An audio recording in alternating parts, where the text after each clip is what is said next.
Ok, pensemos en la pandemia de COVID-19 en México. Si creemos que fue una sola crisis nacional, pues resulta que no fue así. Para nada. En realidad, fueron 32 historias completamente distintas. Mientras que los números a nivel país nos contaban una cosa, lo que pasaba en cada estado era, bueno, era otro universo. Ahora, gracias a un estudio reciente, podemos echar un vistazo a esas historias, a esas realidades, para entender de verdad qué pasó y por qué el impacto fue tan desigual. Bien, ¿cómo vamos a desglosar esto? Primero, partiremos de la historia nacional, la que todos conocemos. De ahí nos vamos a meter de lleno en el aparente caos de las 32 realidades estatales. Veremos cómo los investigadores le encontraron un orden a todo esto, descubriendo patrones que nadie veía. Esto nos va a llevar a 3 grupos de estados muy definidos. Y claro, después nos pondremos en modo detective para buscar pistas. ¿Por qué estas diferencias? Y al final, cerraremos con las lecciones que esto nos deja para el futuro. ¡Vamos a ello! Muy bien, empecemos con el panorama general. Antes de meternos en los detalles de cada estado, recordemos la historia que nos contaban a nivel nacional, la que salía en todos los noticieros. A ver, esta cifra es impactante. En el pico de la pandemia, al principio, la letalidad mensual en México llegó a ser del 25%. Pensemos qué significa eso. 1 de cada 4 casos positivos registrados oficialmente terminaba en un fallecimiento. Es un dato durísimo, brutal. Pero, por suerte, esa cifra tan alarmante no se quedó así. La historia que nos cuenta el promedio nacional es de hecho una de mejora. Como vemos aquí, la letalidad mensual fue bajando y bajando desde ese pico terrible hasta que se estabilizó, más o menos, en un 5%. A simple vista parece una historia de éxito, ¿no? De que las cosas se fueron controlando. Pero aquí es donde la cosa se pone interesante. ¿Esa curva nacional tan bonita y ordenada, de verdad reflejaba la realidad de todo el país? ¿O era solo un promedio que escondía una historia mucho más complicada? Pues la respuesta que encontraron los investigadores fue un no rotundo. Y al empezar a jalar de ese hilo, se encontraron con algo que cambiaba por completo la perspectiva. Y aquí está. Esto es lo que se escondía detrás de ese promedio tan limpio. Miren esto. Cada una de estas líneas es un estado, cada uno librando su propia batalla. No es una curva, es una maraña de picos, valles, subidas y bajadas. Imaginen un rompecabezas de 32 piezas donde ninguna parece tener la misma forma. Así se veía la realidad. Entonces, la gran pregunta era, ¿cómo se le encuentra sentido a este caos? ¿Hay algún patrón escondido en toda esta locura de datos? Bueno, los investigadores pensaron que sí. Y para encontrarlo usaron una herramienta estadística súper potente. Esta técnica se llama agrupamiento jerárquico. Suena complicado, pero la idea es bastante simple. La analogía de los dulces lo explica perfecto. Imaginen que tienen una bolsa llena de dulces de todo tipo: chocolates, gomitas, caramelos. Este método lo que hace es separarlos en montoncitos.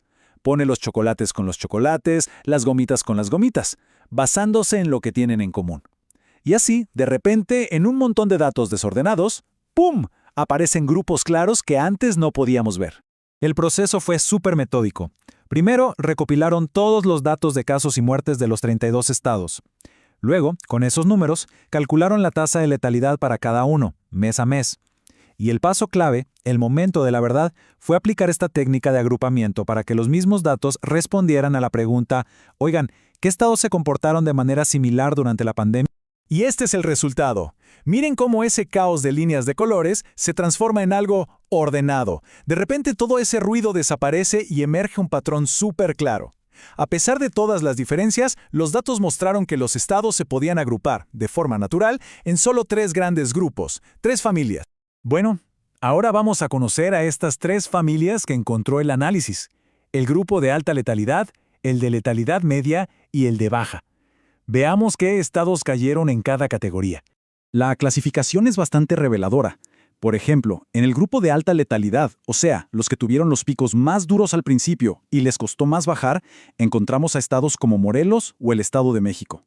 Luego, en el grupo medio, con una trayectoria más moderada, aparecen Zacatecas, Sonora, Yucatán. Y en el grupo de baja letalidad, los que digamos manejaron la situación de forma más efectiva, vemos a Baja California Sur, la Ciudad de México o Querétaro. Y ojo con la magnitud de las diferencias. Es increíble.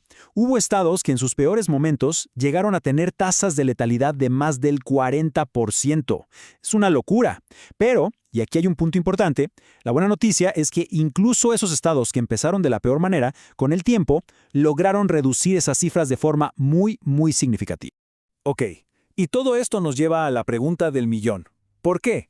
¿Qué hizo que un estado terminara en el grupo de alta letalidad y otro en el de baja? ¿Qué factores estaban en juego? A ver, la primera sospecha, la más obvia, era mirar las comorbilidades. Uno pensaría, bueno, seguro los estados a los que les fue peor es porque su población ya tenía más problemas de salud, ¿no? Más diabetes, más obesidad, ese tipo de cosas. Pero aquí es donde la investigación se topó con una pared, o más bien con una gran sorpresa. Resulta que no. Cuando compararon los tres grupos, no encontraron diferencias importantes en la mayoría de las comorbilidades que todos esperábamos que fueran la causa. O sea, ni la diabetes, ni la obesidad, ni el tabaquismo, nada de eso parecía ser la explicación definitiva. Sin embargo, sí hubo dos factores que brincaron en los datos. Se encontraron diferencias significativas en dos cosas. Una, la prevalencia de hipertensión. Y dos, algo súper importante, si los pacientes eran tratados en un hospital o en su casa. Ojo, estas ya son las primeras pistas sólidas de por dónde podía ir la cosa. Y aquí los propios autores del estudio son muy honestos y nos dan una pista clave. Admiten que la respuesta completa probablemente va más allá de los datos de los pacientes. Apuntan a otros factores que no se analizaron en este estudio, como por ejemplo la infraestructura médica de cada lugar o el nivel de desarrollo económico de la región. Factores más grandes, más estructurales, que seguro tuvieron muchísimo que ver.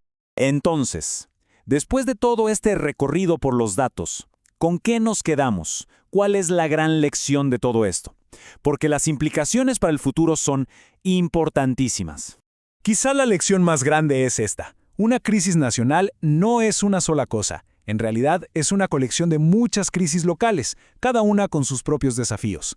Los promedios nacionales a veces son como una manta que tapa todas esas realidades tan distintas. Y querer aplicar la misma solución para todo un país tan diverso como México, pues es ignorar que cada lugar pelea su propia batalla. Al final, este análisis no es solo para entender lo que ya pasó, sino que es una advertencia clarísima para el futuro. Nos deja con una pregunta flotando en el aire, una pregunta crucial. ¿Qué nos enseñan estas diferencias ocultas sobre cómo prepararnos para la próxima crisis de salud? Porque si algo queda claro es que la clave no está en una estrategia única para todos, sino en entender y atender las necesidades de cada región, de cada comunidad.